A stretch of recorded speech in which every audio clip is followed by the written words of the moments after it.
Welcome back to Gil's Arena, presented by Underdog. Whoop, whoop. Got your whoop back. Got my whoop.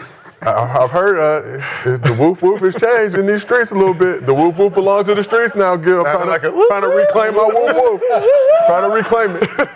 But this is Gil's Arena, presented by Underdog. Whoop whoop. Full over. As always, we got the legend Gilbert Arenas here with us.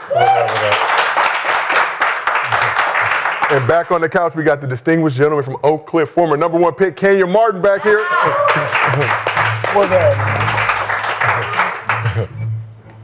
And we got a special guest making his first appearance in the arena, one of the best fighters in the game, looking to become the pound-for-pound king. He's among a handful of boxers to hold world titles in 3 different divisions, along with an Olympic medal. In the near future, he's going to try to make it 4 different divisions if a certain fighter stops ducking him, gets the contract signed. Hailing from Newark, New Jersey, also known as Brick City, Shakur Stevenson. Welcome to Gil's Arena. Give him some smoke, Gil, before you get your ass whooped. Give him some smoke. All right. Machine. Oh, there you go. Yeah, we got new smoke. We got everything up here.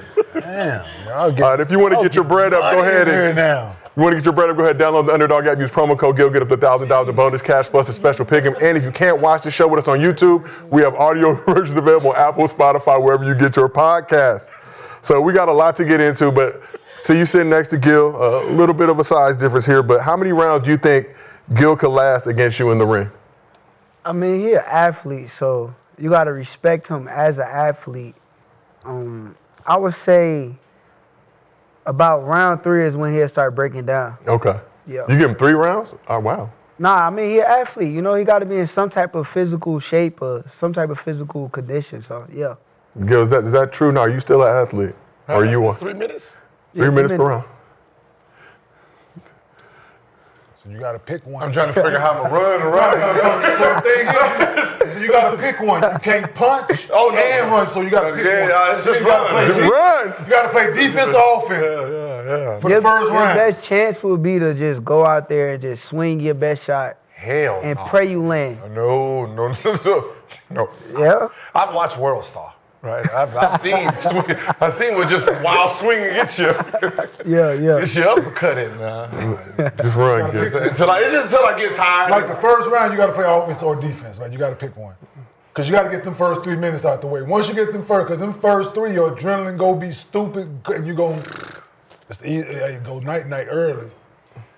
So I suggest defense first.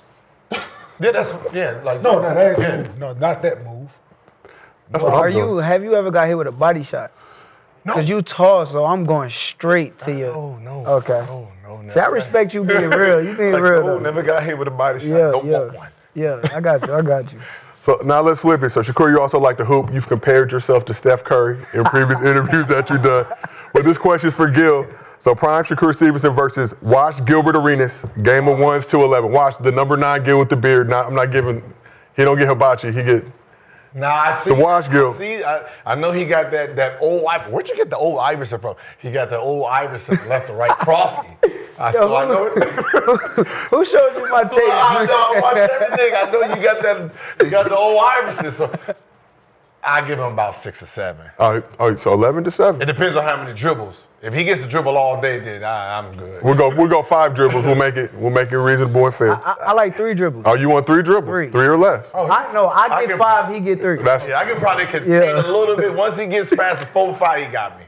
Especially if you're going for layups. Just go one, go right by. Yeah, no, true. so Kenyon, same question for you, but it has to be a Wash version of Kenyon Martin. What? Hell, he wouldn't score. I want to score? No. I just asked him just now. I said, yo, it's a basketball court here, right? Yeah, he did ask that. Now, he got a nice left to right. I would let it see that. He got to prove to me he can shoot. So he can back up and. I would let it see that. You got Steph range though. 6'9", getting it over me is an issue still. Yeah? But can you run right now? Run? Yeah. I can go this way. My line of movement still together. My core's still together. Man, I'm down to try it, man. We do have the court. That you can make 11 jump shots. See, I can't go that way. You can't stop me. You said I won't score at all, though. No, I said, no, you got to prove. No, I said, you probably would, but you wouldn't beat me. You got to prove to me that you can shoot. So I'm going to let you shoot and see if I'm going to see how, then if you make 3 or 4 in a row. You're going to have to guard me. You got to prove to me you can make more than 1, 2 in a row. You got the Steph flamethrower though, so. I mean, I'm ready whenever he is. We do have a court. I'm ready. All right. Down. Listen, how old are you? 28. So I got a 24-year-old that you can play. He here? Oh, yeah, I can call you right down the street. I'm down. Hold on. How tall is he? 6'7". Yeah. You should have known. You should have known. God. 6'7". I want to play you. 6'7". I'll play you. 5-inch vertical for the Utah Jazz. The Libra. Head at the rim, looking over here. I'm gonna get the young boy. I call I got another one that live right around the corner. I call Cameron. Call somebody my height. He said, Call somebody my height. Well, shit, that's the 10-year-old. He got a 40-inch vertical. I got the 10-year-old, man. On the tippy toes. I'm like, what? Yeah, I'm older. My kid's huge, bro. My daughter 5'9". I got 5'10". Actually, they're 5'10". So I got Already? I got huge kids, bro. All right, well, Oh, yeah, your oldest 5. Yes. let's keep this thing moving. So in basketball, they say defense wins championships. You're known for your elite defense in the ring, praised for being one of the hardest guys to hit. Does the saying defense wins championship hold true in boxing as well? For sure. At the highest level, I think that defense can take a fighter so far. You got to have some offense too, but if you have a real defensive fighter that know what they're doing, they're going to be hard to beat.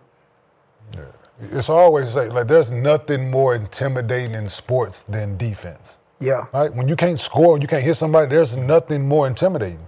Yeah. Right? Just think about it. Baseball, when you can't get on base, or you can't cross that end zone, with in football, you can't. Basketball, you know how it goes. Man, get the ball, man. Right? It's that, but there's nothing more intimidating than defense, right? But that's the reason. Your will. It takes like your will. It frustrates people. It does something to people. So yeah, I agree. But that's the reason why fighters don't want to fight me. Because they know, like, you get in there, you can't touch somebody. Like you said, it's very intimidating. It's like, you're going to look silly. And you don't want to look silly and look like you're easy work in front of a certain fighter or in front of the world. So, yeah. Yours is you not getting hit, but you hitting it. So that's the difference. yeah. Right? It takes a lot of discipline, though, right? To be, like, to literally just, I'm going to defend myself and wait for you to mess up. So is that, like, kind of like the style, like you're playing against their aggression? I mean, yeah. It also takes a lot of discipline, but I think I was born with something called instincts. And I think, like, my instincts kind of carried me through the years, because there's a lot of fighters who hit me up nowadays like, yo, how you get your defense so good?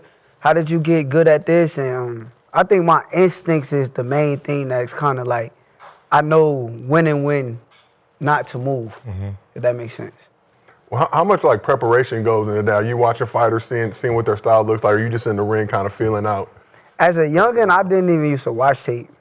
It wasn't until I got to the highest level to where I'm like, okay, I need to start watching tape and see what fighters are weak at or where I'm going to take advantage of their weak points. So I think a lot of it comes with like watching tape and understanding what's in front of you.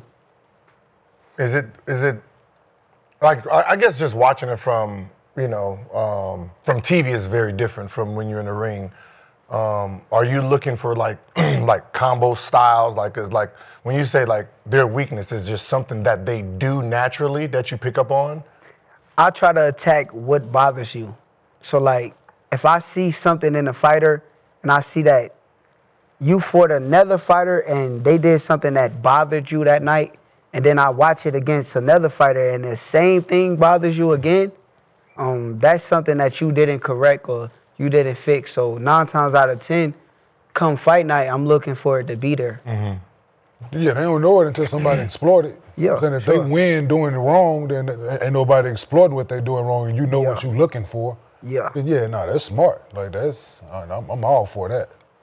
So I see you rocking the Canelo versus Crawford hat. Obviously, you were in Vegas for the fight, but the day before the main event, you and Teofimo Lopez did an interview together for Ring Magazine, exchanged some words, along with him and Max Kellerman providing some pausable moments. Watched the whole interview. Yeah, he was tweaking. It was a few. It was a few AOs in there. But Yeah. after his win in the post-fight press conference, Bud called out Teo too, said him to go ahead and get the contract signed, get the fight done. You were on stage when it happened. How close is that Teofimo Lopez fight to getting done? I think it's very close. I think we like right there. Like Teo agrees with the fight. I agree with the fight. We both want to make boxing great again. And honestly, I'll be real with y'all. I think Teo is somebody who kind of remind me of myself. We both want this shit so bad that it's gonna make for a tremendous fight in his own way. I'm not losing to him, and I know he feel the same way about me. So come fight night, I'm gonna show the world. I've been waiting for this opportunity my whole life. So there's been a lot of talk about, Teo saying he want to do some shit, he want to fight people, and then kind of running from it. Do you feel like it's real, or do you feel like he's gonna duck you in the end? Nah, Teo will fight. That's the thing. I think it'd be something deeper than what we see with our eyes, rather than him just being scared. I don't think he's scared. He went and fought Lomachenko when nobody else wanted to fight Lomachenko. He was the main name calling, I want to fight Lomachenko. I'm going to beat him. And then that day came and he did beat him. So you got to be real and not question Teo Hart. I don't think he's a bitch. Yeah, because this is the business of boxing, man, that get in the way a lot. Like, they could agree to want to fight each other, but if one side won't, just like negotiations where we go to the table, it's like, no, I want 49 now. I want 40, I want 51. No, I want 51. It's just like, well, fuck it. Ain't nobody, we ain't doing shit. Like, and it's like, nah, damn, I thought he said, nah, we agreed on it, but it's bad business, man. I think me and Teo kind of like, we both got big personalities, and I think with the right back and the right promotion, I think the fight is going to sell tremendously. I think the world going to want to see two personalities clash.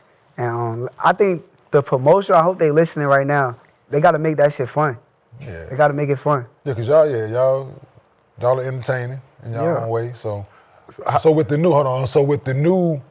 way the Bud and Canelo thing went, them putting up as much money as they did, do you think that would help the sport moving forward and getting like the governing bodies out of the way, so to speak, when somebody else is putting up the money to have these mega fights? I think that's why people gotta respect Turkey, because I feel as though Turkey is changing the sport of boxing. He's bringing the big fights that people want. Boxing ain't used to be like this. People used to use the other side of the streets, or they used to use business as a reason for not to fight the big fights. But now that Turkey's in boxing, he's making the fights happen with the money that he's presenting. So people could talk shit about him, but you gotta respect him. We getting the fights that we have never thought we would get. Who would have thought we'd have had Terrence Crawford versus Canelo Alvarez? Nobody pictured that, but Turkey was the one that brought it together. So you gotta respect him, and I appreciate him too. Yeah, I'm sorry. I can see that being very beneficial for you, still young, still some big names out there for you to fight, and just taking the other people out of it so y'all can make history, because they, in my opinion, they're the other, like in the past you had the guys, they fought each other, right? The guys with the names, they fought, the 80s and 70s, they fought each other because the money wasn't as ginormous as it is now. So they are allowing you guys' legacy to live on because you're having the big fights, right? Yeah. So I think that's helpful in the sport, right? And I think with him involved, nowadays, if a fight doesn't get done or a fighter don't want to fight, I think it's truthfully that they're scared. If he's going to present the money that he's presenting to the sport of boxing, to the A side, B side fighter, and guys say no, they're scared. Yeah, I dig. With the Crawford fight, like you guys would need more promotion for your personalities, right? I think, truthfully, yes. With our personalities, I feel as though our promotion and with the right people and the press conference, it's going to be a lot of fun today. I'm not going to say it's going to be more fun because Bud, my big brother, I think Bud personality is crazy. Like, people don't get to see the great personality he has. So I would never shit on him. But I think that with me and Teo clashing together, it's going to make for amazing. Like, if it was up to you, how long would that promotion be to get this fight to top tier? Month, 2 months of just y'all just... Once it's signed, I think we get active. I think we got to have some type of press conference and put us in front of each other. I think that I'm telling them to trust us. Trust us. We different. So I would just ask you, how important is the Shakur Stevenson and Teofimo Lopez fight to help usher in a new era of elite boxers going head-to-head in elite fights? I think it becomes who's the leader of the new school. So the winner of that fight becomes the leader of the next generation. Everybody know me and Tio hell of a fighters. Everybody know we bad motherfuckers when it comes to that boxing. But the winner, whoever comes out on top, becomes the leader, becomes the face of, I ain't gonna say the sport of boxing yet because that's Terrence Crawford, but behind him, who's next? And I think that fight gonna tell the difference. Who was you talking to when you said you was challenging him about, like, when did you start boxing? He was like 17. It was like, oh, Kind of bang. You know, it's crazy. A lot of people kind of gave me hell for saying that, but because they also say that Usyk started boxing at 15 years old. But I want to explain the difference between a Conor Ben and a Usyk. Usyk had a lot of amateur experience that allowed him to rise his game to the highest level. Conor Ben said he had 17 amateur fights. And the man got how many pro fights? He can't compete with me in a boxing ring. So it was no shot at his inexperience as a whole, but it's the fact that, bro, I just been here since I was 5 years old. Yeah, I understand, especially from just a basketball side, right? When you're talking about inexperience, you just can't, even if you the most athletic and gifted, Facts. you're gonna be missing so much data inside of your body itself. It will be hard for you to compete. So I understood when he was like, if you just started boxing at 17, you can win because there's techniques that he hasn't learned. It's muscle. Muscle memory. That muscle memory from when he's 5 is them 7-year gap. If niggas start when he 14 from 5. Boy, you are so far behind that muscle memory. Man, nigga, that's why dudes want to pick up box and go get in the ring now. Yeah. You're going to get beat the fuck up. Yeah. Like, off top. You're going to get beat the fuck up. Yeah. Because he going to flinch the wrong and you going to react to it. Listen, because you don't have that not to react to that. He don't mean that punch. You don't know not to react to that. Yeah. It's so basically, it's so much shit that you don't know. Yeah, and no. It's mad shit that I know that I've been doing for a long time, that I've been watching, picking up on, that you have never even saw in front of you, bro. Like, it's just a difference in levels. You've had your bad habits corrected like when you were young, when you like you start out bad, but you've had them corrected over years, man. Like that's just like same shit. Like you younger, like you need to learn how to dribble with your left hand, like shit like that when you're younger, right? It's like you have to do it, and it's like you learn how to do that shit. Like I need to do this right now in order to. They shit is way more intricate, dog. I be watching that shit like, nah, that shit impressive. So dog. what is there any way like a heavyweight can pick it up at 19, 20 and then get to that top tier level? You can with hard work and dedication. You can get to the top tier level. I'm not saying that you can't. I'm just saying that you get in front of guys who's been doing this forever and they are at the same level as you, they're going to be better. So just take so you say heavyweights, right? Yeah. You take Usyk, right? Motherfucking hand speed, like just, it's amazing. Then you got like Deontay Wilder, it's a difference, but you put him in there, he'll make Deontay, like, it's just, he gonna come down the middle with him, and it's, while you throwing these motherfuckers, you done got hit 4 or 5 times. Yeah. It's a difference, like, he got, Wilder got that equalizer, but you get into somebody that's been doing it for a very, very long time. Yeah. Kid, gonna make you look crazy. Yeah. But it's some situations though, like, it's not just always that way. Yeah. Because there's some situations that God could come in on the back end, and if they outwork that guy that had the talent, had the experience, but he didn't work hard enough, they probably gonna catch up to them and surpass them. So it's still like a thing which is very rare in the sport of boxing that it can happen. Yeah. So you say you've been boxing since age 5. When did you know you were like that? When I was like, I want to say 14 years old, I had went to a tournament overseas. This was my very first tournament overseas. And I'm fighting in the 15 and 16 division. And I was a number 2 guy. Everybody that was on my team was all number 1 guys. I lost in the nationals. They won the nationals. But the guy that beat me didn't have his passport, so he couldn't go overseas. So when I got overseas, I smoked everybody down there. and everybody that was on my team, they lost. And when they lost, I said, oh, nah, I'm the truth. Like, if I'm the truth and these number one niggas lost and I just was the number 2 guy, when I go back to nationals, I should never lose again. And from that day on, I never lost. Like, I won mostly every tournament there was. So you didn't change nothing. It was just the idea that those guys in front of me lost, I won, I'm better, and then the confidence kicked. It gave me confidence. It turned my confidence to a whole nother level. And once I realized that, it's like, okay, these guys is in and around my weight class. I'm fighting some of these guys. Why should they beat me? How are they going to beat me if I'm better than them? Like, I know I'm better. So, also, you know, another thing that helped me with that tournament, I got to see other people work at it.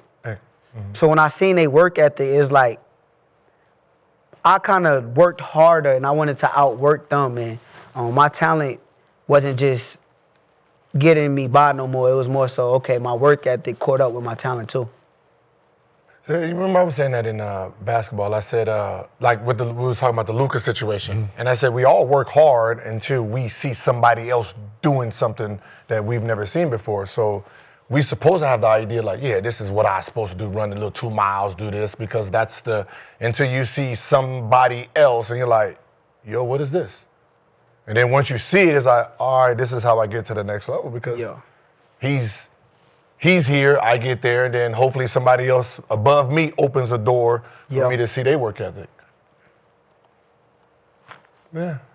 Like it's just like I guess it was Adrian Broner? Adrian Broner, yeah. And I remember him watching, he was hanging around Floyd a lot, right? And I was like, man, I wish, because people always said he was just naturally gifted. Just his attributes he was just naturally gifted. He was. And I was like, man, I wish you would have watched Floyd before it became Money Floyd.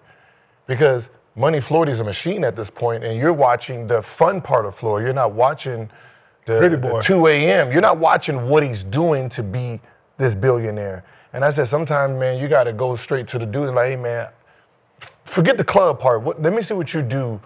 Let me see what you do under when you the stuff people don't see. Like, I want to see, do you drink? How much do you train? What do you do? And sometimes you look at the part that gets you excited and not the part that made him. He had access to all that. He had access to all that. Adrian Brown had access to every part of Florida. He went back. Listen, he went back to fucking Cincinnati. That's the issue. Oh, he's Cincinnati guy. Fucking nigga from Cincinnati, dog. I ain't gonna lie though. I think that with AB was a hell of a fighter, like you saying. I feel like the only thing is like, if he was a disciplined athlete, he will be the biggest star in the world right now. He had speed, he had power. It's just the discipline part. He was charisma. He's actually a funny guy. No. Without like no cameras, no nothing around. He's regular funny. So I think if discipline was added to his game, AB would be the biggest star, the best boxer. Nobody could even say nothing to AB, but y'all right about everything that y'all said. I think it takes everything. Like, it's not just one thing that makes you great. It's like it takes everything. It takes hard work, dedication, discipline. To be the best is like you got to go through so much and do so many things. And a lot of athletes and people in your sport, they're not willing to do that. You know, what if he dedicated this? Let's just say he dedicated the next 2 years. Just what? Damn. Stop. Dedicated. The hard work and dedication. No, I'm just saying that these next 2 years, he just dedicated, just like, I'm just gonna go in here and I'm just gonna give it my own for the first time. And do what? You don't think he can get and back? Fight who? Whoever. No, Go start from the beginning again. It don't work that way, Gil. I'm gonna start from the beginning to win. We didn't see him we see him on that canvas. It don't work that way. But that's the undisciplined one. I'm talking about if he just buckle down and just say, you know what, I'm gonna take it serious for the first time. Slow down. Listen, hand speed slower, your feet slower, that chin been tested. All that shit matter, kid. But that was the undisciplined me. Now I'm disciplined for 2 years. Listen, that chin attached to the same person. But it was the undisciplined it's a disciplined chin now I'm doing chin workouts. Nah, it is kind of like, I feel like it's late. It's late in the game to where it's like throughout the years, you missed out on so much. That train where it's left kind the of hard to get back. Now, I'm not saying it's impossible, but it's very hard to get back to the top level when you missed out on everything. You probably don't So even you know. in the sport, you ain't gonna say it. I said, fuck, he ain't getting back to the top, dog. Fuck off. Mike Tyson. Mike Tyson was done for 2 years, came back, boom. And it wasn't the same.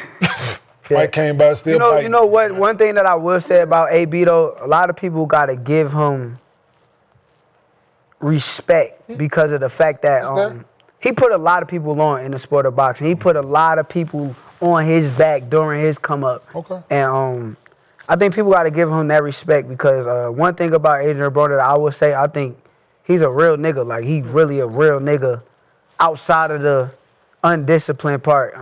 So much respect to him. Give him flowers, all that shit. Listen, all what the you said, man. listen, yes. Can't man, like, Absolutely. like, Man, anybody can. I'm with him, nigga. Like, man, That was the most I got entertaining shit I ever, got though. ties to Cincinnati, so you know I'm in it. So, but I'm a realist, you know me. I'm gonna keep it a bean with it. Not like he had the opportunity to be that. For Absolutely. sure. 135, 140, 140. He could have been everything that he just absolutely.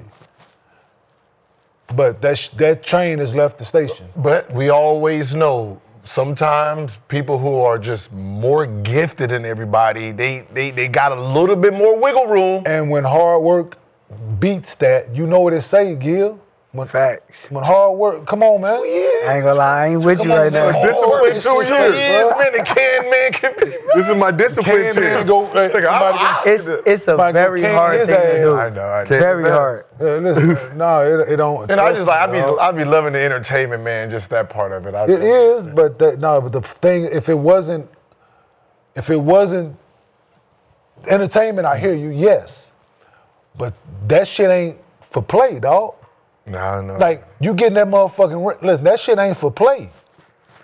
You get all that entertainment. You saw what happened on Rock. That nigga motherfucker got his ass after all that party in Apollo, all that living in America, got his ass put in the motherfucking casket. There was a different turn up back in those times. It was a different turn up back in those times. But no, you can't. The Russians were sneaky back then. Nah, it's life or death though, for real. Like, he not telling you no bullshit. Dog. You getting there with the wrong person. It's life or death. Rest in peace, Apollo. and you know Adrian got a slick mouth, so he don't tell him what he might say leading up to the fight. Say And he something got to crazy. stand up business. Yeah, you gotta Say something crazy before the fight and really piss this motherfucker off. And your skill saying ain't here no more. I don't think it's the skills though. The skills always gonna be kind of But- there. It's just the fact that you done so much damage to your body to where it's like it's hard to catch up. But Harder. Okay. I pray you do it. You're awesome. Who's a good man? Which Now you gotta realize I got a real ain't that relationship with optimistic AB. I did not. I like respect it. I that. like No. Stick up for your man. We talking sports here. He can be. He's a great human being. I'm all of that. I respect any man that brushes his hair at the adequate amount of time. You gotta make sure But see, that's the shit I like about boxing. Just that shit. Like, when you brush my hair. look at him talking this shit. He was winning. Yeah. He was winning, kicking ass, taking names. Yes. Well, speaking of kicking ass, like I said, you were in Vegas. Watched Bud Crawford win by unanimous decision over Canelo to improve to 42-0, new undisputed super middleweight champion of the world. So Bud had been asking for that fight for about 2 years. Then went up 2 weight classes to make it happen and dethrone the former undisputed champ. So what does Bud Crawford's win over Canelo mean for his legacy? I think Bud Crawford is the Michael Jordan of boxing. Like, being realistic with y'all, we have never really seen this ever. A guy goes up 3 weight divisions and beat the guy that's been the guy for years. I got nothing but respect for Bud. I'm actually grateful that I've been a part of his process to see, share the ring with him, be around him and see how he train. Outside of camp, I'm seeing how he live. It's times where Bud may just come to Houston, pull up on me. Nobody knows this, but he don't got no fights coming up, nothing. And he'll talk about let's spar. And we'll get in there and we'll spar 12 rounds and straight. And just for a guy to just be that disciplined and that active throughout life, I don't think Bud human. Like, people gonna say I'm glazing and all that bullshit. no, I tell the truth, like, I've been around a lot of boxers in the sport of boxing, I have never seen nobody like Bud. So you said Bud like Michael Jordan. He is. 12-round sparring sessions. How are you performing in those 12-round sparring sessions? I mean, I perform good. I've been sparring this dude since I was like 17 years old. So we get to knowing each other. And truthfully, Bud just kind of used me to help his brain think at the highest level. He know I'm a good thinker. So he used me at times where he like want to think and have a chess match. So like I said, Bud, he different, dog. He different. I think everybody got to see that come Saturday. But I've been telling people for years Bud was going to cook Canelo. I've been saying this. I don't know why people acting like this is a big surprise. It is a big surprise because you done it and it's good to get a credit. But for me, I've been knew what he was about. So what was that like for you to be in the building to see that prediction actually come true? How turned up was it? 70,000 people, Allegiant Stadium, home of the Raiders. Nigga, I felt like I wanted to cry in that bitch. Nah, no bullshit, because it's like you get to see somebody's come up from fucking the start, like, and then somebody that really like supported me from day one. Like I want him to win more than I'll be wanting myself to win sometime. Like I'm sitting there like I'm just filled with joy the whole time. Like it just felt like a surreal moment for me. Like it felt like I just wasn't undisputed, but my brother just did it, and like it's just a whole different like I got a different type of love for bro, cause bro really a real nigga. Like he ain't just no celebrity. He's really a real nigga. Like outside of this boxing shit, nigga, that nigga's a real nigga. So as you sitting there watching the fight, knowing what you know, right? So you know what you're looking at, right? Yeah. Mm-hmm. As it's going on, as Bud is doing what he's doing each round, like what is your thought process as like each round is like going by? My thoughts was coming out. Ask anybody who was sitting next to me. I'm sitting there screaming the whole fight. Kill him with the jab. Kill him with the jab. He can't stop the jab. I swear to God, he can't stop it. Bud, you ain't got to bang with him right now. You bang when you want to bang. Like the whole fight, I'm into it. Like the whole crowd looking at me like I'm crazy. But nah, I want my brother to hear me. Even with his corner, like I'm talking to his corner. I wanted them to know that Canelo was trying to hit him on top of the head. So one of his coaches, Coach Red, my family, I'm telling him like, yo, Red. He trying to hit Bud on top of the head. So you'll see Red go tell Bud like, yo, he trying to hit you on top of the head. So just little things like I was locked in. Like for me, it's like shit. I'm fighting in that bitch. Like my brother going to war, we going to war together. So another thing, do you think? Well, I kind of not predict the way Bud was gonna fight because he's one of few people that can go both southpaw and orthodox, right? And that's really elite at it. Yeah. You think he learned something like watching the Lara fight? Like Lara, how much of a problem Lara presented to Canelo? I think Bud just got full belief in himself. Yeah. So like the belief that he got in himself, he may have picked up some things watching other guys, but he know that when he get in there, Canelo ain't fight nobody like Bud in his brain. In his brain, it's like you ain't never been in none that this good in front of you. I'm going to show you why I'm the best person you ever been in the ring with. And I think that mentality showed up come Saturday night. Yeah, I just think like the fact that some people get hit right during the fight, like he can go both, like him going like southpaw. Most people like if he get hit with a clean one, like oh shit, let me switch back up, let me go back what I know. But for him to stay southpaw the whole fight and to dominate him southpaw was telling. Yeah, he might not like me saying this. Because Bud is a switch hitter. He's probably one of the best switch hitters there is. But, like, him when he kind of, in the moments, his crutch is southpaw. Okay. Like, when he go to that he knows is going to show up that night at his best. The power out front, right? He a southpaw. The power out front, To me, right? I think he the best southpaw in boxing. I put that Besides power myself. I was going. Besides myself. I dig it. I'm saying, but you pay homage to. No, I dig. No, you know, but yeah. So no, you put the power up front, killing this. What makes you look at a style, even though like it's dominating, and say, yeah, Bud can beat that? Is it like are you evaluating how they fight, and this style can neutralize that style? Hell yeah. That's why it's a video from me in 2021, right after the Sean Porter fight. It's a video of me saying, I think Bud Crawford could beat Canelo Alvarez. And when they asked, why do you think Canelo can't beat Bud, I said, the styles. I think styles make fights. And I think Canelo's style is tailor-made for Bud Crawford. And there's no disrespect to Canelo. He's one of the best to ever do it too.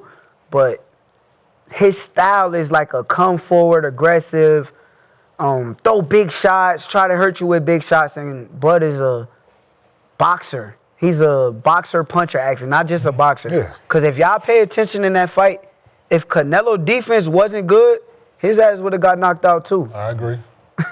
I agree. And that's the underrated part about Canelo's game as well that people don't really know. It's just the big punches, the knockouts, it's this. He got a chin and he got defense. And for Bud to go in there to do what he did, that just speaks volumes to Bud's IQ, his savvy, his willingness to go in there. Even when times with people like he wasn't going to trade with him, he stood in the pocket with him and got the best of those exchanges. So, no. What's okay? Because he had to move up 3 weight classes. Like that's such a big difference because of just weight itself, right? So 160. So what is his natural weight? His natural, where he started at was, I think, 135. But he been at 147 campaigning for a long time. Then he fought one fight at 154. That's why I call it 3 weights. But they're going to tell you it's 2 weights, which it really is technically 2 weights. But for me, it's 3 weights because he only fought one fight at 154. So to me, it's like you came from 147 to 154 to 160 to 168. And I think only the elites could really do shit like that. And then they ask so people like, is he gonna ask for a rehydration clause? And so he didn't have to cut like that though, right? at 47, he gonna have to kill himself, deplete himself in order to get down to 47. That's why I think him fighting at 60 is ideal.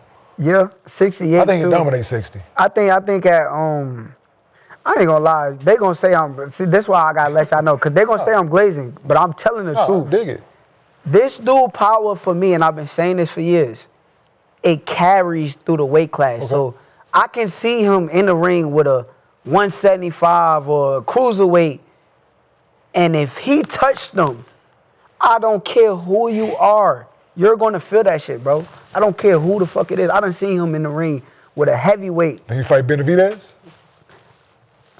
I like Benavidez, so I ain't gonna disrespect him. I said, no, I just want to see him fight. I'm gonna say my opinion. I just want to see him fight. That's my opinion. Absolutely.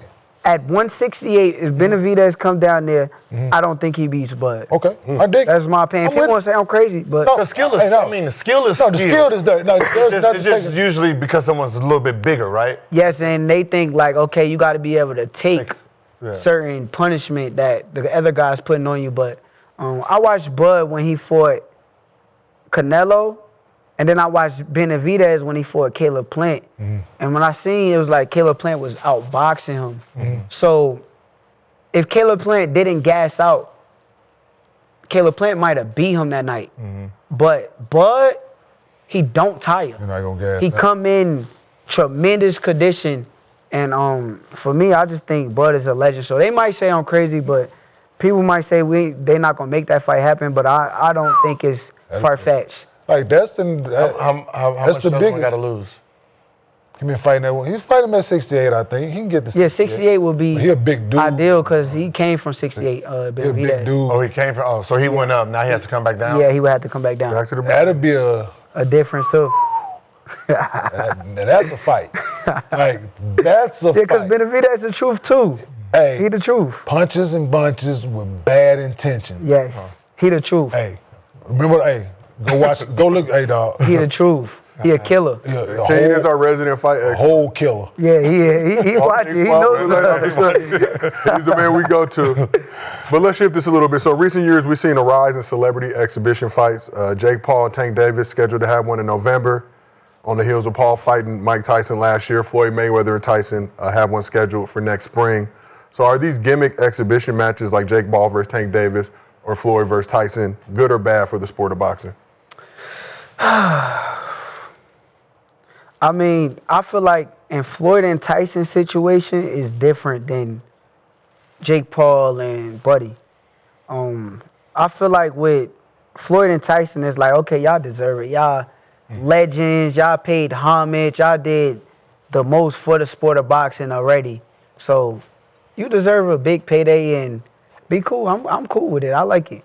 But with Jake and Buddy, I feel like Buddy is a participate in the sport of boxing right now, and he just came off a draw his last fight. So if you're a real champion and top level guy that you say you are, which I think you are too, I think you're the truth. But if you're that guy and you just came off a draw, I think rematching will be the most competitive thing to do as an athlete. With the Jake Paul situation, it's like it's a money grab fight. So to me, it's like some WWE shit. Do you think it helps? Out. Like, I mean, okay, so he gets this fight with Jake. His value goes up. No, it doesn't. It don't? Not in the sport of boxing. You don't think it may. the demand more because he's, because when we looked at the was a Floyd and Just hypothetical. We speak hypotheticals at time, right? You go in there and that big ass nigga knock him the fuck out.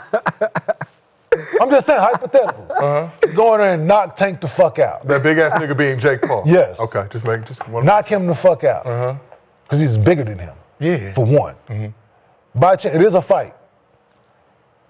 I think the thing is with Buddy and Jake fight, I feel like it's two sides of me with it.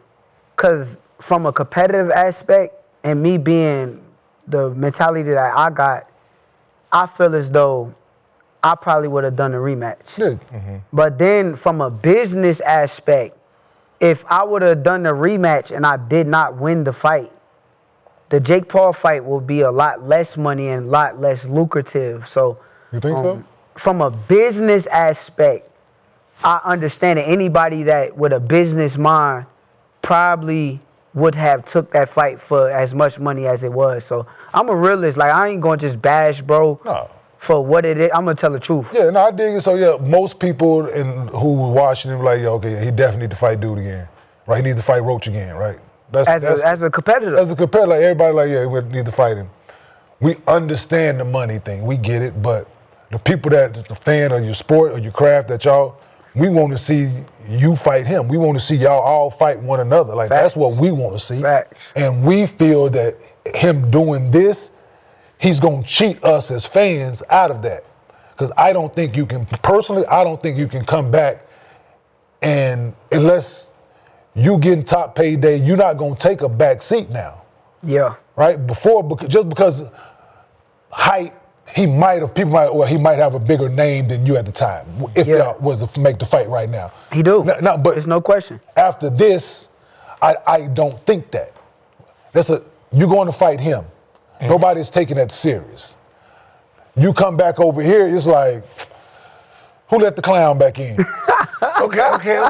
Hold on. I'ma say it, nigga. Hold on. Let me think about. Let's go. Let me go down the middle here, right? Yeah. You have one who just had a draw, right? Meaning he don't have his name the way he needs his name to be, right?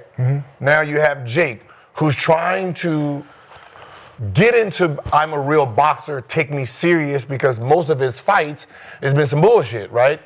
So the fact that he got him to say yes. Now let's just say, hypothetically, it's a draw. That's what works it works best for both of them, that no one actually wins, right? If it's a draw, they both get to stand on, oh man, I could have won. When he goes back to real boxing, that payday wouldn't be better for the rematch? Because you couldn't wash the fake boxer. No, but he's bigger than me. But you could. People don't take him as a real boxer. But he's you bigger can't than me. wash. Listen, hear me out. He's a heavyweight. Hear me But out. at the end of the day, hear me you're out. not fighting somebody who's been in it as long as you are. The fans kind of respect you as a fighter that's Bruh. one of the elite fighters, one of the next up-and-coming best fighter to take over the sport of boxing. That's how they look at you. So for you to be fighting against Jake Paul, who's not who has not been doing it. And I don't think Jake Paul's doing nothing wrong. Jake Paul is in the right Absolutely. with Yeah. everything that he's doing. He's fucking the best businessman of my damn near era that I've been seeing. So I just feel as though he's right. Like, people gonna look at you a lot different than how they used to look at you. Yeah, bro. So if he knocks him out, which I don't. Okay, you're supposed to. So he Tank loses. knock him out, he's supposed to.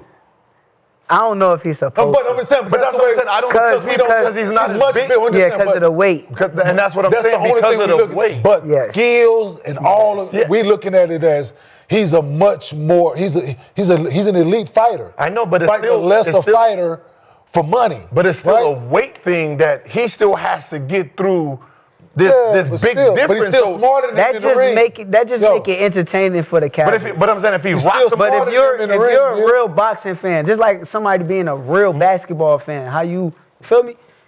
As a real boxing fan, you're like 9 times out of 10 you don't want to watch that shit.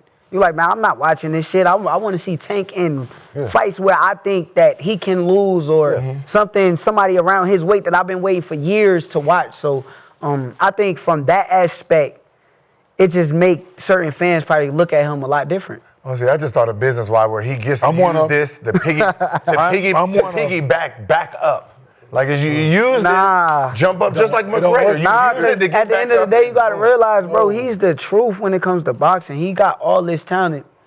With that much talent, fans just want to see you in there with the guys. Dogs, bro. They want to see But you. I get my No, like they don't. McGregor, like They don't want to see Oh, that. Gil. That's for after boxing, But bro. I think about the McGregor, right? He gets this big ticket when he goes back to his sport. His After ticket he- changed. Guess what happened?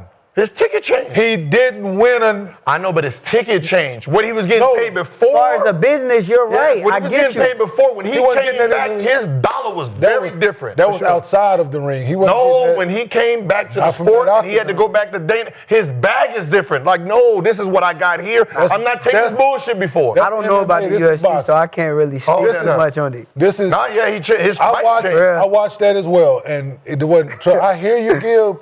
But his price changed. but this he was is getting different. pennies on the dollar. It kind of fucked the sport up. And that's what made Dana say, no, we can't do this no more. Because he Cool. went here, took this big It's a payday, different- this and when he sport came is back built on down, he was something like, nah, I need more money, or I'm going to keep fucking over here now. This sport. Yeah, that- it's like, fuck. The But- sport is different. My thing is, too, because we don't know at the end of the day. It's all... Because this is the first time it's going to happen. Yeah. Right? Yeah. But my thing is too, what if this is a retirement plan? Like, what if he already been telling us, like, Yeah. he don't like the sport no more. He's kind of standing away from the sport. He don't like guys in the sport. He don't like the reporter. He don't like all this stuff. So if this is a retirement plan and I'm going to go fight Jake Paul and this is my last fight, as a fan, if I'm a fan of Tank right. Davis, Yeah. buddy, But buddy, as you I'm gonna keep- really call him. Yeah. I'm going to feel some type of way.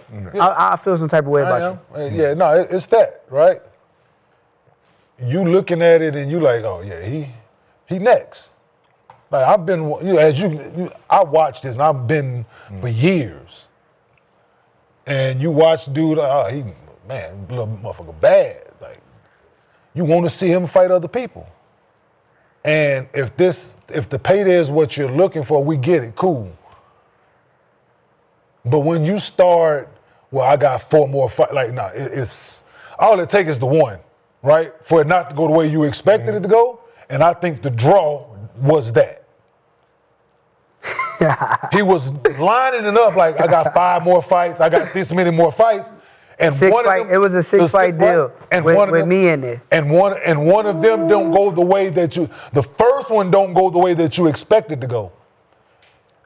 You like, shit, what the next one go? If I can't get past him, you damn sure can't get past him. I'm just saying, like, that's the way, that was the way I would think about it.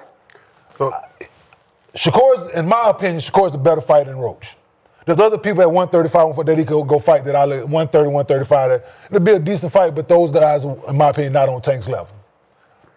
Certain guys, yeah, he was lining it up like you don't want to fight the best guy first, so he's trying to Build it up. stack it, right? And you can't get past the first guy on that building block. Yeah. You know How's what? your mentality like? You know what I thought that was, though? Like, with that situation, I felt as though Lamont Roach, he did not know how good Lamont Roach is. No matter how much history they got, Lamont Roach in the amateurs, you can't use that to gauge how good he is in the professionals because you have not been around him to know how better he got. Yeah. So I think in that situation, he felt like it was a lick, like it was an easy fight. Of course. In his brain, until he actually got in there and was like, oh, this guy is a lot better than what I expected. So I do think he gotta like try to at least get something back on Gotta that. get that run, gotta get that get back. Like it's basically you got like I be thinking the business side of it, like that pat, like watching Bud, right? At this Jordan, and Jordan. he paid $10 million. Yeah. Like, nah. Bud different though. You I know, can't but compare I'm like- these guys to Bud. But I'm like, nah, that like your payday shouldn't be right.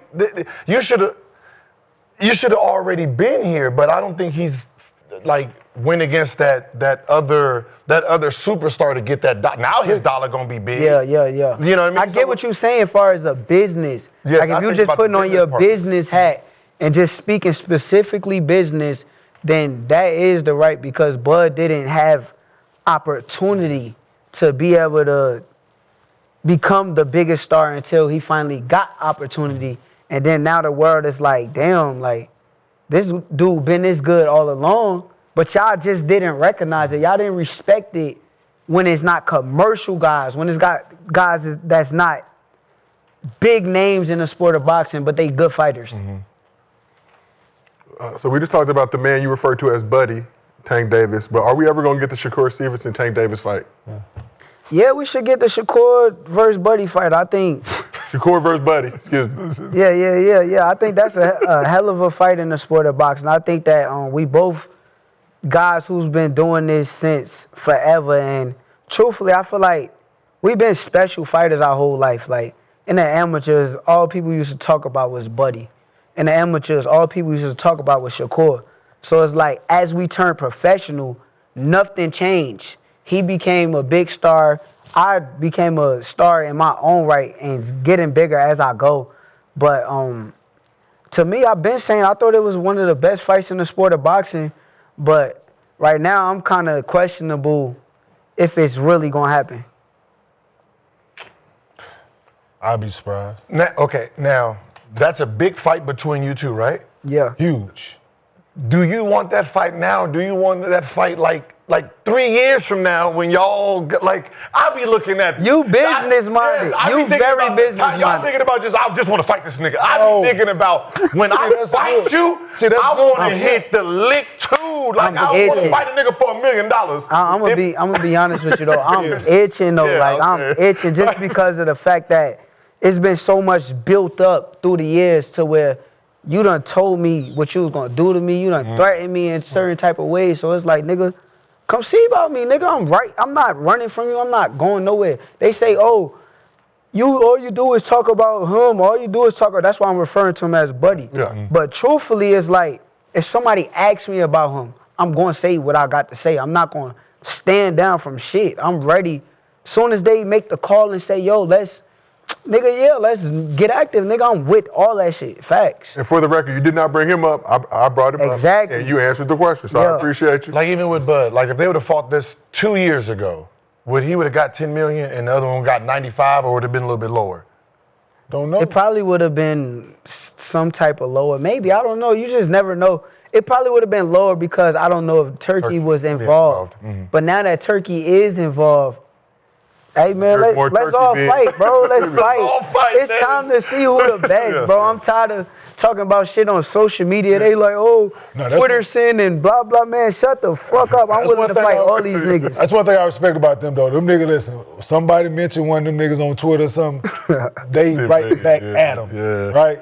They be going back and forth. I be it's hilarious to see them niggas talking shit. Twitter Yeah, but become a that's vehicle just for running promotion fake. at the end of the day. I'm with the real shit. Like I'm with the soon as they call about the contracts, yeah, nigga, I bet, let's negotiate, let's see what this is, blah blah blah blah.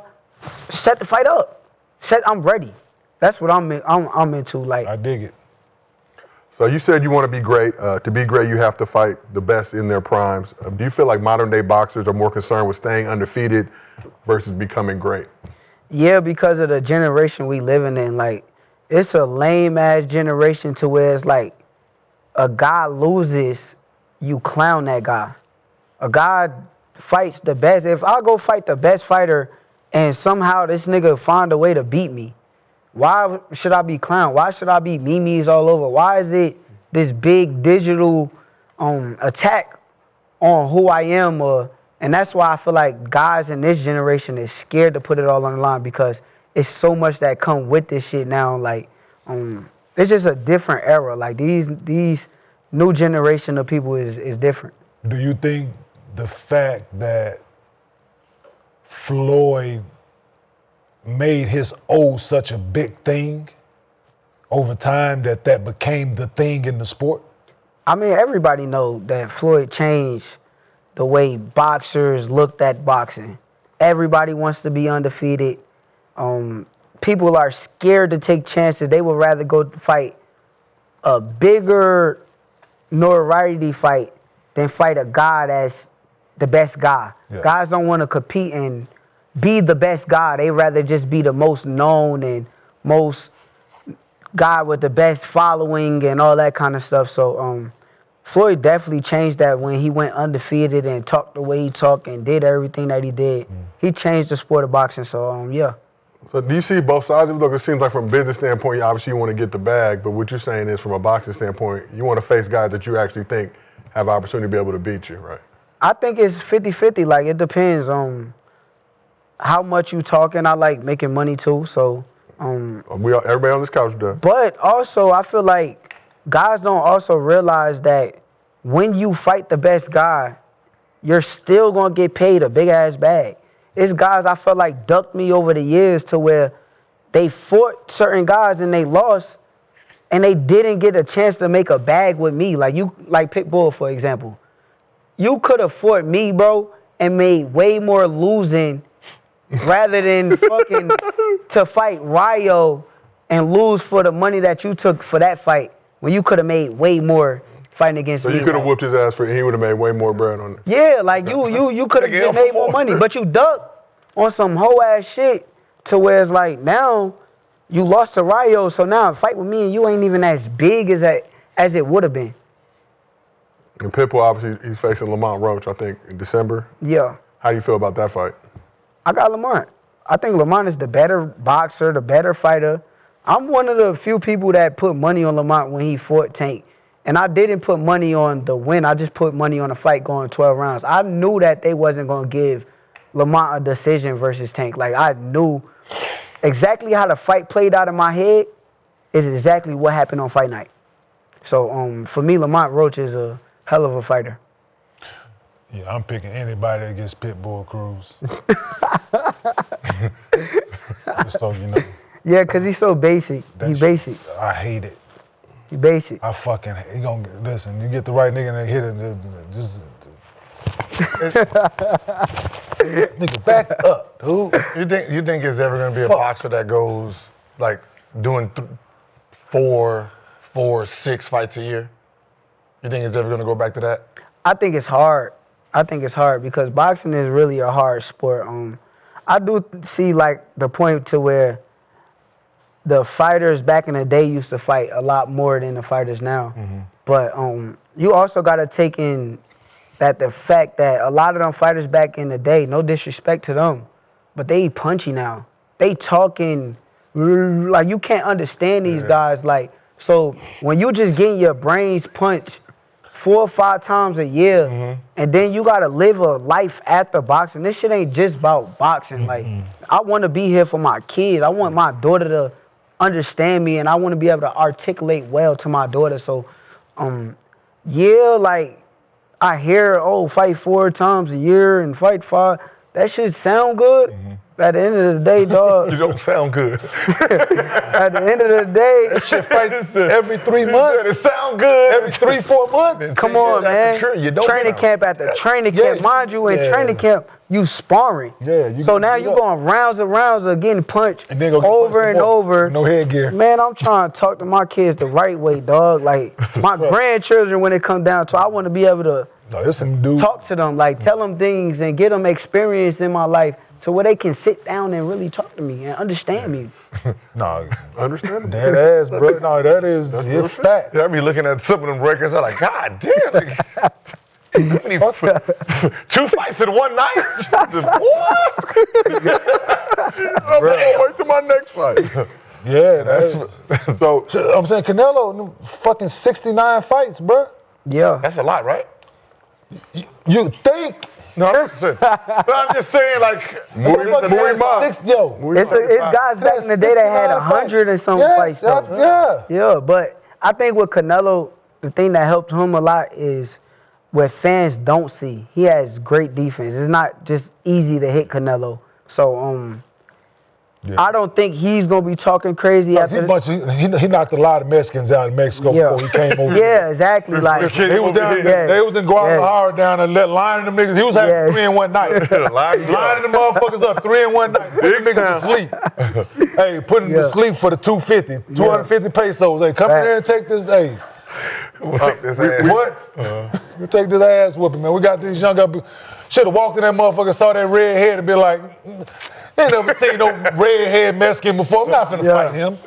Yeah, I just think that nowadays, like, where they see us fight twice a year, they gotta appreciate us for that time being. Like, appreciate us, bro. Like, some nights ain't gonna be the greatest nights, but if a guy's still getting it done, support that guy, be a fan of that guy, and don't just change up on him. I think I went through a process where I felt like people kind of changed up on me and turned on me for me going through with a fight knowing I was injured. And when I got in there, all I knew was make sure I come out victorious. But people don't respect the mental part about that. Like, people don't respect it. All they want to say is, oh, you were scared or you ran. But y'all don't understand the mental power it took to make sure I held on to my undefeated record that night. And you got one hand in the ring, bro. You handicap in there. Like, you a handicapped fighter and you being a good fighter that got 2 hands and sharp, on point, and trying to make sure he make a living for his family too. So Yeah, he trying to hurt you. facts. Yeah, I mean, like that old idea of calling something boring. Yeah. Winning's boring. Like, especially Exactly, bro. Right. It's like basketball, bro. If you sit there and you watch a game, I watch basketball too.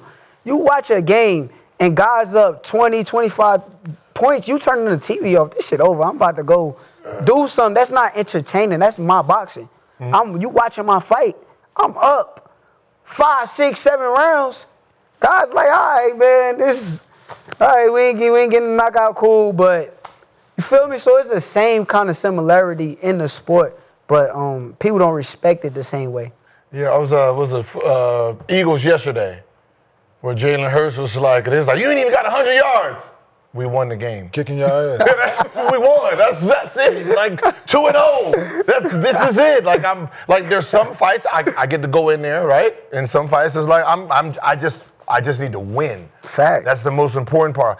He needs to do whatever he got to do to win. Like, sometimes I'm gonna play just defense, and sometimes I gotta play a little bit of offense. And that tape don't always do it. Yeah. Listen, that tape don't always do it, bro. You can watch as much tape as you want to. That don't determine the determination that's in the motherfucker who he in front of. Yeah. Like, he got, they trying to beat everybody. He's a hit. He's a target, dog. Yeah. You're a target for people. And when they fight me, you get everybody's best shot. yeah, when they fight me, they coming in there way better than you ever seen them before. I always know that, like, when I fight against a fighter, they gonna come 10 times better than whatever I seen them before. So I gotta prepare for a guy that's coming 10 times and be on point. Yeah, you better. So you're coming off of one of your most dominant wins of your career against Zepeda, but you talked about kind of the criticisms you get for the fights not being sexy enough. But are you constantly looking to evolve your style to dispel some of those criticisms?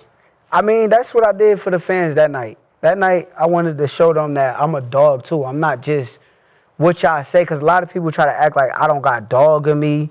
Oh, I run every fight. So if y'all pay attention to the Zepeda fight, I came out there, I stood right there in front of him. I let him know, let's get it banging. And that night was basically, I wanted to show the fans, like, shut y'all up. Like, I'm competitive too. So, like, at the end of the day, I'm not just doing dumb things, but I'm also competitive to where I want to show people wrong and I want to do what you least expect. Yeah, you competitive, not reckless. Yeah, if I was a fighter, man, I just want to win. I don't give a fuck what y'all talking about. Yeah, because I ain't gonna lie, I took more punishment in that fight than I ever did in my career. Yeah, I get it. You want me to go out there just nah. Yeah. But isn't that a part of style? Get my win. Isn't that part of the process though, right? You make the fights more quote unquote entertaining, right? You can get bigger bread, bigger bag, bigger purse down the road. Does that go into it? So you sacrifice your body to be able to big reward. Yeah. Sometimes I will. Some nights we gonna get out there, we gonna get in that paint and see what it's about. I can't say that for every night. At the end of the day, I'm gonna make sure I come out victorious every time, and I'm gonna do whatever it takes to win. That's my competitive nature. But some nights we might get in that paint. Some nights we might outbox a guy, make it easy. It just depends on how I'm feeling that night. So it depends on whatever I want to do. So yeah, I remember when somebody be like, "Yo, you driving the whole time?" Like, man, shoot the ball. No, I'm trying to win. No, I'm just gonna keep making these layups, bro. You stop me from making the layups, then I'll adjust. But you just doing this. Come on, shoot. Nah. I won't. So a couple more questions for you, but you talk about your competitive nature, wanting to win. I want to go back to the 2016 Olympics. Obviously, you're emotional. Fact. Taking the last L of your boxing career, getting that silver medal. Your post-fight interview, you said, "I don't like to lose." You've gone 24-0 since. So how did winning the silver medal at the Olympics impact your mentality when turning pro? Yo, that's so crazy. I feel like in that situation, everybody turned that to a meme.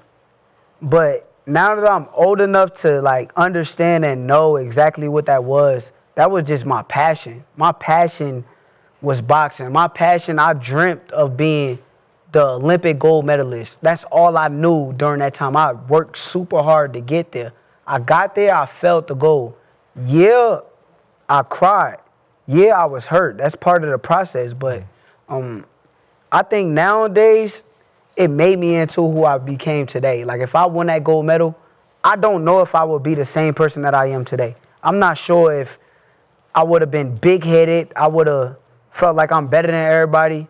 I don't know what would have happened. I probably would have a loss on my record if I hadn't had that experience. So I just feel like also they don't understand. I ain't the only one that done that. Floyd Mayweather done it in the Olympics, and look at him today. Yeah. He the GOAT. He the greatest. So I enjoy it. I love that that's part of my story. So I'm heavy in meme culture. I did not make a meme. I have a ton of respect for it. I didn't want to get my ass whipped. I just want you to know. Yeah, I was going to say, the people that laughing at you, they can't beat you. I have a heavy respect for people who can whip my ass. So that's how I live in life. But so you were 19 years old at that Olympics. We always hear the stories about how cracking the Olympic Village is. That Olympics in Rio, which obviously has another layer of crackiness to it. Yeah. But how cracking was the Olympic Village at the Rio Olympics in 2016? I feel like it was cracking for everybody else. No cap. I feel like a lot of people had fun during the Olympics. But for me, I was kind of in the tournament the entire time. So I had to stay focused. I didn't really get no time to party and have fun and actually enjoy the environment around me. So, I heard and heard from people, but truthfully, from my point of view, it was go to my room, go to the cafeteria to eat, go box, go train, and then go fight. Other than that, I really didn't get the fun experience to enjoy it. Is that what hurts the most? As disciplined as you was there, I'm sacrificing for this gold, and you give me silver. I could have partied and got the silver. Yeah, it's crazy. I just feel like in my fight, I'm not gonna say that I got robbed because I don't believe in that. If you left the fight in the judge's hands, that's what happened that night. Mm-hmm. But I do feel as though if you pay attention and actually watch my fight and judge it from round 1 to 3. It could have went either way. Mm-hmm. It could have went my way. So I was right there. That's what really hurt the most, where I'm you're right there. But also I knew it was some things that I didn't do on the discipline side. And I also felt as though I could have trained harder leading up to that Olympics. So it was a learning experience. So this is something I've always been fascinated with. So boxing, we always hear about boxers cutting weight, obviously to make the wait for the weigh-in, then rehydrating immediately after the bulk up when they get to the ring. As we talked about Bud versus Canelo, no rehydration clause in there. Obviously Canelo looked very thick and beastly in there, still got his ass whooped. But What's the process for cutting weight, and what are you doing to rehydrate after the weigh-in? Honestly, the process for cutting weight, for me, when I was at 130, it was a lot harder.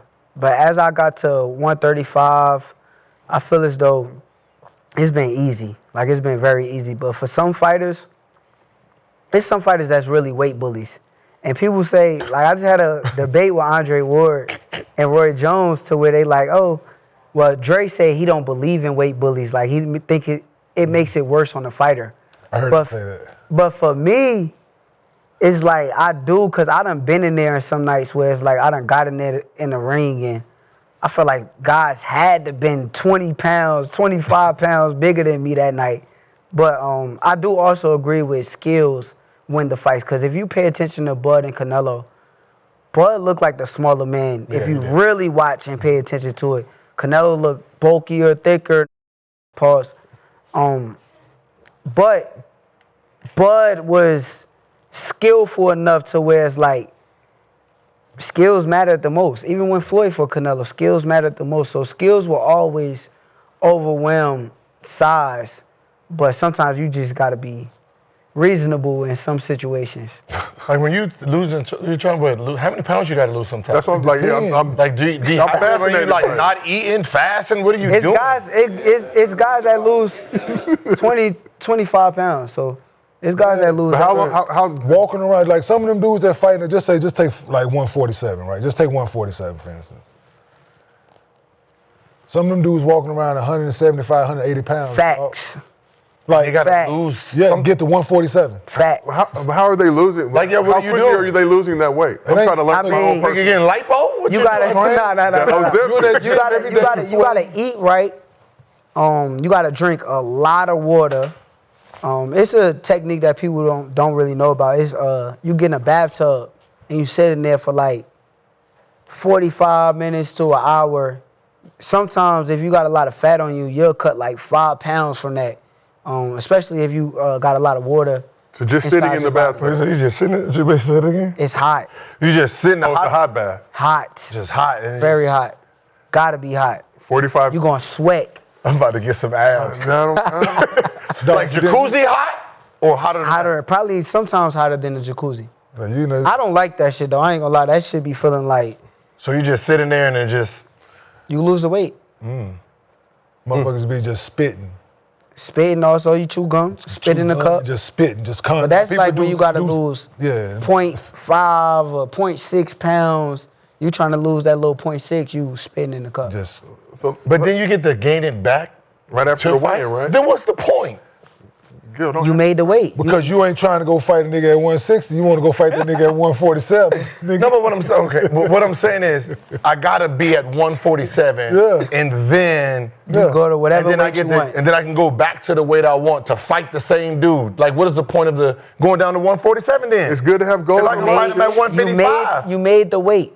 So since you made that specific weight, y'all are equal in size supposedly that day. At that moment, but then the fight's not till the next day or 36 hours later, and now And I I'm get coming to be back. to, But how are you so rehydrating, putting that is that a 15 pounds disadvantage? on? So is that a disadvantage? for Drink a that lot guy? of water. You eat a lot of food. You eat whatever you want. All you can eat buffet. You're not getting the itis? Like, I'm just saying, like, when do you nap? Like, Sometimes some fighters do. Some fighters fucking They overdo it. yeah. that's You what I'm overdo. I done done it a couple of times in a couple of fights where I started eating a lot. I'm like, damn, and it feel like I gotta throw up. But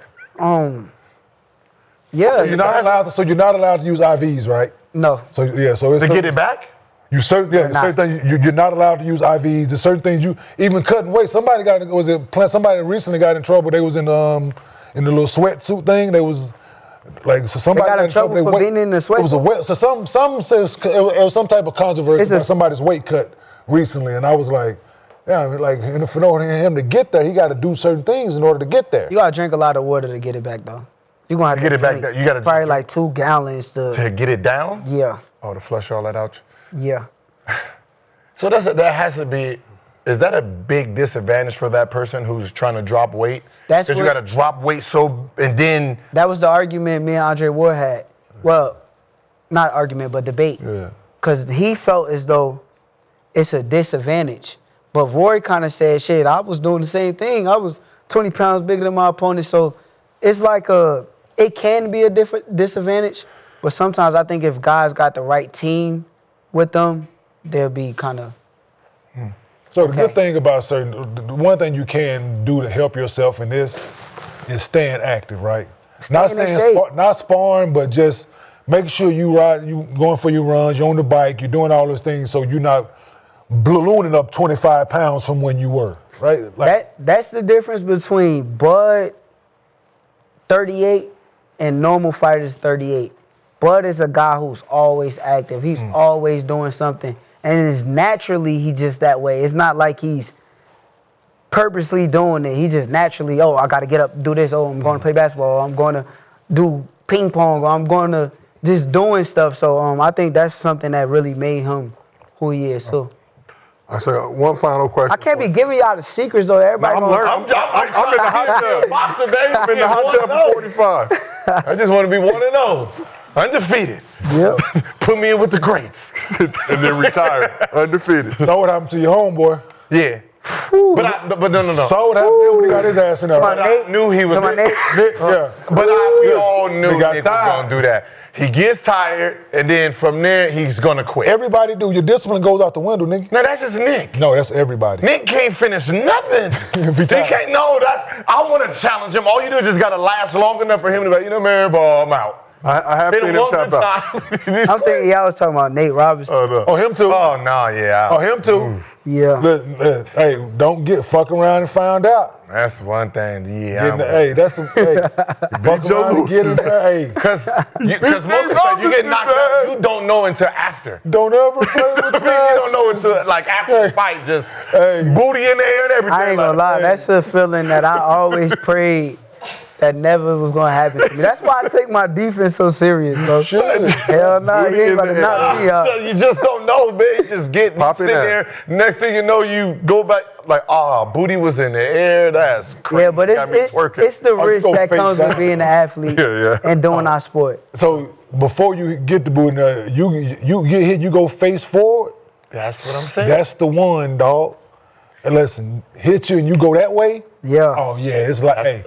That's why I always say. That's Family They're crying, gonna have to roll you over and try to get your mouthpiece out. doctor, right in front of you. Are you okay? What? Got 12 people, bud. You like, did I die? Well, I'm a man of peace and tranquility. Did I? No fades being ran. So we got one final question for you. So you want to be known as the pound for pound king, right? I think that's the goal. That's what it says in, I think, your Instagram future, pound for pound king. What's it going to take for you to get that recognition? Just beating names and just conquering, bro. Conquering every challenge that they put in front of me. I think that's my main goal. And not being scared. Like, I'm not with that scary shit. Like, scared money don't make no money. When you believe in yourself, you truly will bet on yourself. And I feel like just give me opportunity. Once I get the opportunity, like the TOs and the all the other guys that's coming up behind me and showing these guys that I'm the best and still being on top. I done been on top for the last 19, since I was 19 years old, I done been at the highest level of boxing. So I just want to keep showing everybody how great I am. Well, we appreciate you pulling up. We got Shakur Stevenson coming through the Gills Arena presented by Underdog. Whoop, whoop, whoop, whoop. So what I'm saying is, like, if I become a celebrity boxer, right? Yeah. And I challenge you, you gonna take the challenge? Nah. Oh, then Netflix. Then I won. He's scared. We're gonna do it on Tubi. Say, don't you? I got a lot more competition I'm worried about. No, you see these and you Nah. We'll do it on Go Tubi. fight Ocho. Go fight one of them. No. I want him because he's gonna say no. So I get to see You say you duck it. So technically you are ducking Gil. I'm ducking. He can call it ducking, but He's in the contract. I'll be mad. I'm saving him from himself. I'm like, yo, you said you was going. You said no. I'm saving you from yourself. I appreciate it. That's all I'm doing. Nigga send your contract, you sign that bitch and send it back. Like, He gonna get scared in him. hamstring. Shakur Stevenson, I'm an internet thug. I'm internet all day, baby. Meet me in the ring in 2 minutes. He ducked. Climbing through the rope to hamstring. Shit. Yo, I actually fought a fighter like that. The guy, what's his name? Kitty Austin. Kitty Austin. We were supposed to. I didn't fight him. I was supposed to fight him. Yeah. And then he pulled a hamstring or bicep injury or flu. I think he got the flu. Yeah, that's He got all. One of them shits. One of them shits. Nigga. Yeah, Nigga, Shakur, that's what we was saying in the league. No, that's what we was saying in the league, right? Yeah. Motherfucking nigga that normally start, right? Yeah. He ain't playing tonight. Like, who the fuck is this matchup? Who the? Oh, you got the itis tonight, huh, nigga? Itis. Yeah. Oh, yeah. Shaq coming to town. Coming to town. What? Nigga, we had practice yesterday. Nigga, you was just running around this motherfucker with 360 windmill in this bitch. All of a sudden, you hurt. We can see that. He had 55 last night. Not on my watch. Next night, 47. Shaq left. Yeah, I ain't never seen that before in boxing, but that was one of my first times seeing that, dog. Shakur, we appreciate you pulling up. This has been another episode of Gil's Arena presented by Underdog. We'll be back for more very soon. I hope. Stop ducking.